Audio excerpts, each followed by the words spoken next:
Bonsoir, alors je voulais faire une vidéo ce soir sur une situation qui m'est arrivée il y a 2 ans ou 3 ans, en revenant de Nice vers Mulhouse et en passant par le Gothard. On était sous la tempête de neige et il y a un feu de régulation et donc on s'est retrouvé avec plus d'1h30 d'attente au feu pour pouvoir passer le tunnel, évidemment, en plus sous une tempête de neige. Heureusement, bon, on avait les pneus neige, etc. Donc, il n'y avait pas de souci. Et donc, je me suis posé la question, mais qu'est-ce qui se passerait si j'avais été en Tesla à ce moment-là? Alors, on en peut se dire, bon, bah, il se passerait rien. Il y a assez de batterie, de toute façon, le chauffage, ça consomme pas. Ça consomme pas, c'est quand même vite dit, hein. Quand vous regardez sur l'automobile propre, la différence d'autonomie réel par rapport au WLTP sur un trajet qu'ils ont fait hivernal, je crois que c'était en Norvège, vous avez moins 28%. Alors évidemment, le WLTP, c'est pas forcément la réalité, mais on peut faire 500 km en été, en tout cas, il y a quand même au moins 20% de différence. Alors, qu'est-ce qui explique une telle différence? Alors, déjà, ce que j'ai fait, c'est que j'ai comparé entre l'été et l'hiver avec ma voiture pour faire le trajet travail-maison. Donc, sous 20 degrés, je consomme à peu près 150 Wh au kilomètre. Alors que cet hiver, là, quand il fait moins de 5 degrés, plutôt 2 ou 3 degrés, je suis à 190 Wh au kilomètre pour exactement le même trajet, la même vitesse moyenne, ce qui fait donc pour 70 km aller-retour environ 10 kWh en été contre 13 kWh en hiver. Donc une différence de consommation d'environ de plus de 20%. Alors maintenant, ce que je vais essayer de faire, c'est faire un tableau comparatif entre la consommation du chauffage que j'ai estimé à 2 kWh, je vais vous expliquer après pourquoi à 0 degré, et la vitesse moyenne, soit à 110, soit à 80 km/h. Donc comme vous le savez, la 110 km/h, la consommation moyenne, on va dire par température clémente, est de 170 Wh. Si on inclut le chauffage, donc 2 kWh, et que je compte le nombre de secondes qu'il faut pour faire 1 km, j'arrive au calcul suivant, c'est que ça me coûte en énergie 18 Wh au kilomètre en plus en roulant à 110 km/h, soit je passe de 170 à 188. Donc l'autonomie passe de 441 à 398, donc une perte d'environ 10%. Bien. Si je roule à 80 km/h dans les mêmes conditions, alors je vais consommer moins pour le roulage, hein, je passe à 150 Wh au kilomètre, mais à supposer que la consommation du chauffage est la même par heure, donc 2 kWh, on comprend bien que si je roule moins vite, ben, je vais consommer plus pour faire 1 km, hein, parce que je vais mettre plus de temps pour faire 1 km, je vais mettre 3/4 de minute, donc j'ai calculé que ça ferait 25 Wh au kilomètre, donc finalement on arrive à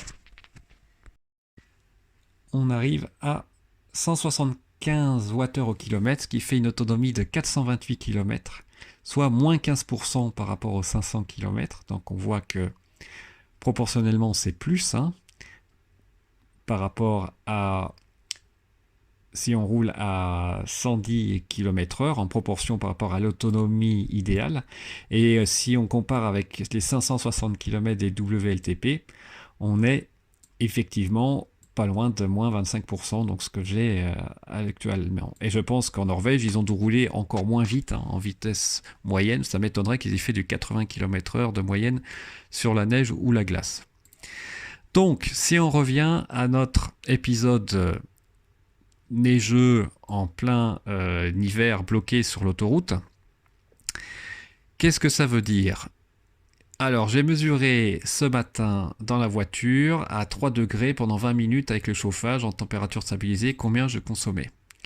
Donc, vous pouvez voir que au départ, j'étais à 88% à 8h06, soit 405 km. Et quand j'ai arrêté à 8h26, on va dire, j'étais à 399 km.